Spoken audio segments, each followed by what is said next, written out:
Hey everyone, and welcome back. Ready for another deep dive. Today we're going to be taking a look at the story of Ted Bundy. One of America's most notorious serial killers. Exactly. Beyond just the headlines and the horror, we're Mm. going to try and understand what made this guy tick. Yeah, he really shattered that typical image of a serial killer. In what way? I mean, he was charismatic and intelligent, even handsome, and those traits helped him gain the trust of his victims and evade suspicion for years. He was almost like a chameleon blending into everyday life. Right, and he even worked at a suicide hotline crisis center. Oh, wow. I didn't know that. Yeah, That adds a whole other layer to his deceptive nature. exactly. To really understand how this all went so wrong, we need to start at the beginning, with his early life. Well, his beginnings were definitely complicated. Born in Vermont to an unwed mother, he was raised by his grandparents, and he actually believed that his mother was his sister. Really? Yeah, and you can imagine the psychological impact of that. Eventually, the truth was revealed, but the family moved to Washington, where Bundy's mother remarried, and reports suggest he never really connected with his stepfather. Okay, so we've got a potentially traumatic childhood with a hidden family secret. Right. But here's the thing. Accounts of Bundy's childhood are actually really contradictory. Yeah. Some people remember him as a loner with these dark fantasies, while others describe him as a well-liked, sociable teenager. This is where it gets interesting. Right. These conflicting accounts just raise so many questions about nature versus nurture. Was there something specific that triggered this dark path? Or were there signs that those around him just missed?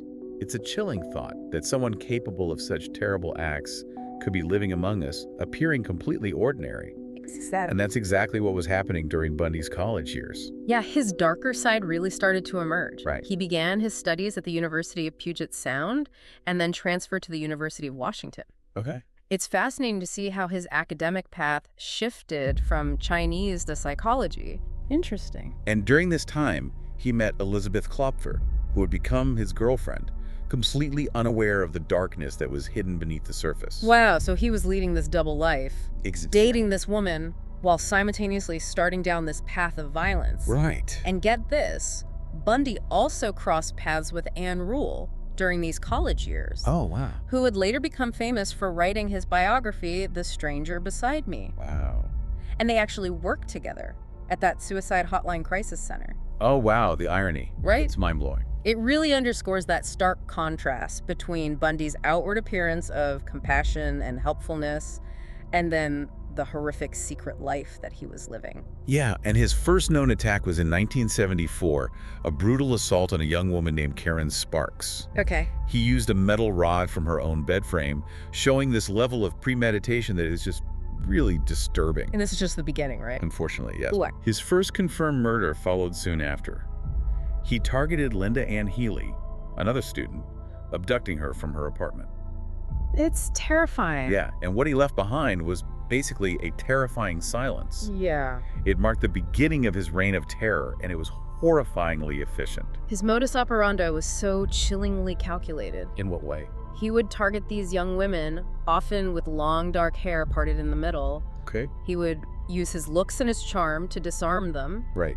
And he'd feign injury or helplessness to gain their trust. Sometimes he would wear a cast or pretend to need help with his car. Looked straight out of a nightmare. Exactly. Yeah. He would lure these women to his Volkswagen Beetle. Which later became a chilling symbol of his crimes. Exactly. And a wave of fear just washed over the Pacific Northwest as more young women went missing without a trace. It's crazy how he was able to stay above suspicion for so long. I know he didn't fit the typical profile of a violent criminal. Right, really highlights how appearances can be deceiving. Yeah, evil often lurks where we least expect it. It's a sobering thought. It is. And get this, even Bundy's own girlfriend, Elizabeth Klopfer, and a psychology professor who knew him, reported him to the police. Wow. So the people close to him had suspicions. Yeah. But he was so good at deception that he just presented this facade of normalcy Right. that was almost impossible to penetrate. It makes you really question how well we can ever truly know another person. Yeah, absolutely. But while Bundy was busy manipulating those around him, the investigations into the disappearances were intensifying. Yeah, and this is where his story takes another turn. What happened? He moved to Utah and even started a relationship with a woman named Carol Ann Boone. Really? Yeah. So he's continuing his life, starting these new relationships, while simultaneously carrying out these heinous crimes. Exactly. It's almost as if he's living in two completely separate realities. That's exactly what makes Bundy so fascinating and terrifying. Right. His move to Utah didn't stop his killing spree. Right. He murdered a hitchhiker in Idaho and then 4 teenage girls in Utah. This compulsion to kill seemed insatiable. And despite all the growing suspicion around him, he remained elusive. Right. It wasn't until a seemingly routine traffic stop in Salt Lake City that the web of deception began to unravel. Okay, so what happened? Well, during the stop, the police found all these suspicious items in his car. Like what? Masks, handcuffs, blunt objects. Really? Yeah. And while they didn't have enough to arrest him for murder at that point, they knew they had a person of interest. Yeah. So they started surveilling him, and they eventually located his Volkswagen Beetle, which he had sold. So that seems like a pretty big break in the case. What happened next? Well, the discovery in that car was a real game changer. Okay. They found hairs that matched 3 of his victims. Wow. This, along with the identification of Bundy by one of the women he had attempted to abduct, finally led to his arrest and conviction, though only for kidnapping and assault at that point. Okay. It seemed like justice was finally being served, but Bundy's story was far from over. I have a feeling this is where things take a wild turn. You're telling me? Prison wasn't exactly going to hold this cunning predator. No, he had an uncanny knack for escaping, and his first escape was as daring as it gets. Okay, I'm on the edge of my seat. Tell me everything. Well, he was awaiting trial in Aspen, Colorado, and he was acting as his own lawyer. Oh, wow. Which gave him access to the courthouse library. He saw an opportunity, and he took it. What did he do? He leaped from a second-story window and disappeared into the woods. That sounds like something straight out of a movie. It was 6 incredibly tense days before they finally recaptured him. Wow. But that taste of freedom seemed to fuel his desire to escape again. Okay, and his next attempt? Even more audacious. All right, I can't wait to hear this. He was back in jail, but he started meticulously studying the layout of the prison. Okay. And he noticed that his cell was directly beneath the chief jailer's living quarters, separated only by a crawl space. Hold on a sec. Are you telling me he decided to tunnel his way out? He did. That's unbelievable. He managed to get a hacksaw, probably from another inmate, and began painstakingly sawing through the ceiling of his cell. Wow. And get this. He even deliberately lost weight so he could fit through this tiny crawl space. That's dedication. Right. Did anyone on the outside help him? I mean, somebody must have noticed what he was doing, right? Well, Carol Ann Boone, the woman he'd been dating, played a key role. Okay. She smuggled money into the prison, which he stashed away for his life on the run. So let me get this straight. He disappears into this crawl space, ends up in the jailer's apartment, and then just walks out the front door. Pretty much. Wow. He found civilian clothes in the apartment, swapped out his prison jumpsuit, and casually strolled out of the jail, left everyone bewildered. This is just incredible. Yeah, I know, right? Where did he go after that? Florida. His plan was to lay low and avoid capture. Okay. But his inner demons had other plans. So now we've got Bundy on the loose in Florida, and I think I can guess this isn't going to end well. You're right to be worried. Bundy's time in Florida marked a brutal escalation in his crimes, culminating in a horrific attack at a Florida State University sorority house. Oh, wow. But we'll dive into that in the next part of our deep dive. So we left off with Bundy, basically a ghost in Florida. Yeah, he pulled off that incredible escape from prison. Right, and the pressure was really mounting. He was trying to evade the authorities, but his carefully constructed facade was beginning to crumble. How so? He couldn't get a job because he lacked identification. Right. So he was forced back into this life of petty theft and just grifting to survive. Okay. Then, just 2 weeks after his escape, on January 15th, 1978, he attacked the Chi Omega sorority house at Florida State University. This is one of those events that when you read about it, it's like something snapped inside of him. Yeah. All those walls he'd built around himself came crashing down. It was terrifying. Yeah. Bundy entered the sorority house and attacked 4 young women, Right. brutally killing 2 of them, Margaret Bowman and Lisa Levy. And how did he kill them? He bludgeoned them with firewood and strangled them with stockings. The crime scene was unimaginable. Wow. 2 other women, Kathy Kleiner and Karen Chandler, were also attacked and suffered really severe injuries. Like what? Broken jaws and missing teeth. That's awful. It was horrific. It just seems so different from his earlier crimes. Right. Like, it was almost like he was trying to make a statement. You're right. The brutality and seemingly random nature of the Chi Omega murders, compared to his earlier crimes, has really baffled investigators and psychologists for years. Right.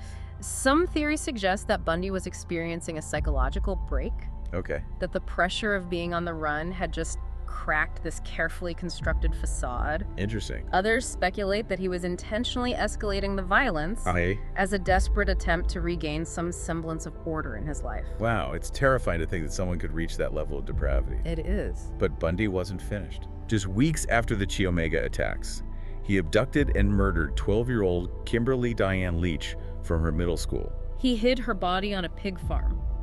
God, that's awful.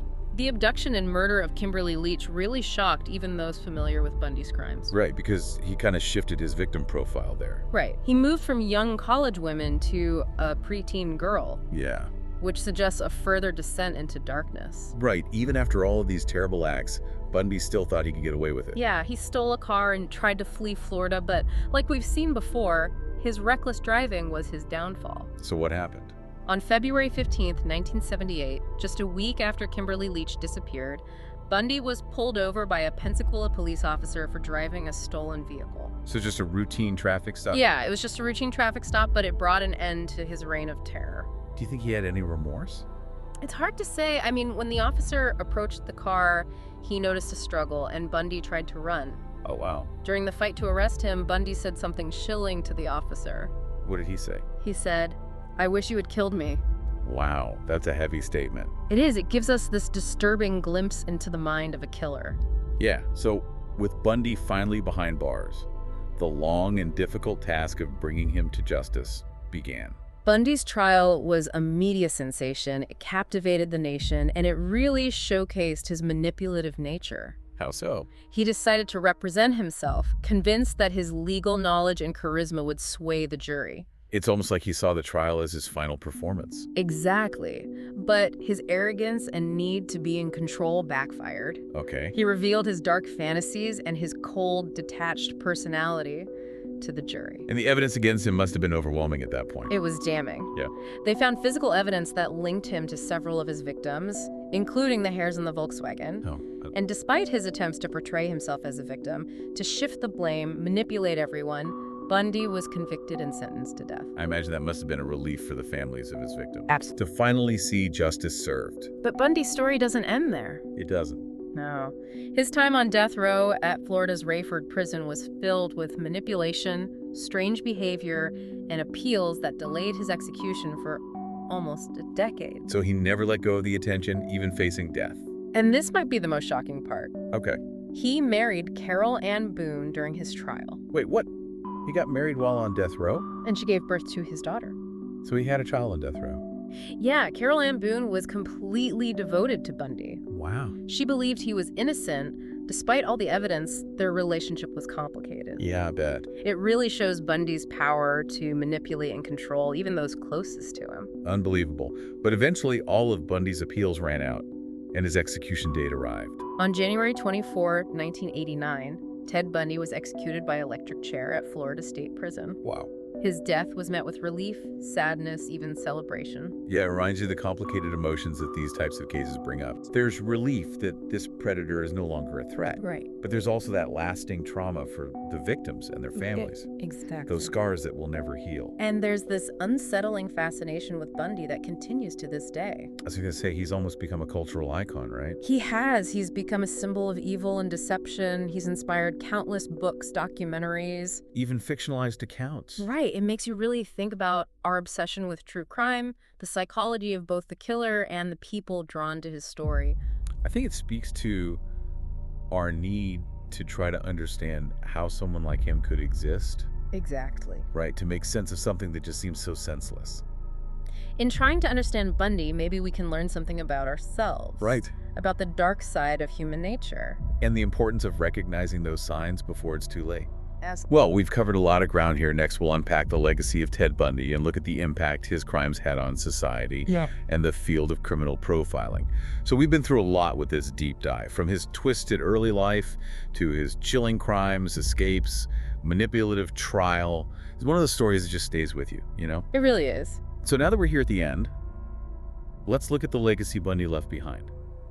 Ted Bundy's case really changed the way we think about criminal profiling and our understanding of serial killers. In what way? Well, before Bundy, the image was often this disheveled, socially awkward loner. Right.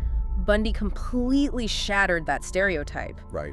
He forced law enforcement and the public to face the fact that evil can wear a very convincing mask. It's a terrifying thought. It is. That someone who seems so normal, right, so charming and charismatic, could be capable of these unthinkable acts. Exactly, and it makes you question everything you thought you knew about people. Yeah. Absolutely. So, how did Bundy's case actually change the way that law enforcement approaches serial killer investigations?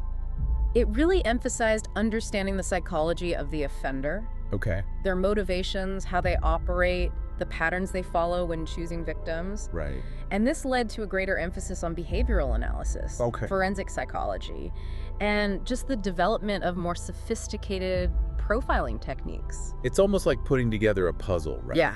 Yeah. Trying to understand the thought process, what sets them off, exactly, what they desire, and using that knowledge to try and predict their next move. Exactly. Bundy's case was a wake-up call, a reminder that we need to constantly evolve our understanding of criminal behavior, right, if we want to stay ahead of these predators. Absolutely. I think Bundy's case also had a huge impact on how we, as a society, view our personal safety, especially for women. Oh, absolutely. There was this sense of fear and vulnerability, a realization that danger could be lurking anywhere. Right, even in places that felt safe. Bundy's crimes shattered that feeling of safety for many people, and it led to increased awareness of personal safety measures, things like self-defense classes, and just a greater sense of caution, especially among young women. It's a sad truth, but you can't be naive about the dangers that exist in the world. You can't. And even though Bundy's gone, the consequences of his actions continue to be felt. Without a doubt. I mean, criminologists, psychologists, law enforcement agencies around the world still study his case today. Wow. It serves as a cautionary tale, right, and it continues to drive research into the darkest parts of human behavior. And we can't forget the victims. Of course not. And their families, who live with the pain and trauma of Bundy's actions every day. Every single day. And their stories are incredibly important. Yeah. They deserve to be remembered. Absolutely. They are the true legacy of Ted Bundy. Right. A stark reminder of how fragile life is and the enduring power of hope and resilience in the face of unimaginable tragedy. Yeah, as we wrap up this deep dive into the life and crimes of Ted Bundy, I keep coming back to this one question. What can we learn from this dark chapter in history? It's a crucial question. Right. What can we do to prevent these tragedies from happening again? I think Bundy's case highlights how important education and awareness are. Okay. We need to be able to recognize those warning signs of predatory behavior. Right. Empower people with self-defense skills and knowledge. Right. And foster a culture where victims feel safe coming forward. It's a call to action for all of us, not just law enforcement. Absolutely. We have a responsibility to learn from the past, support survivors, and just work together to create a world where predators like Bundy can no longer harm innocent people. Couldn't have said it better myself. And to our listeners, remember, knowledge is power. It is. The more we understand about the darkness that exists in the world, the better equipped we are to fight against it, stay informed, stay vigilant, and stay safe. Thank you for joining us. Thanks for listening, everyone.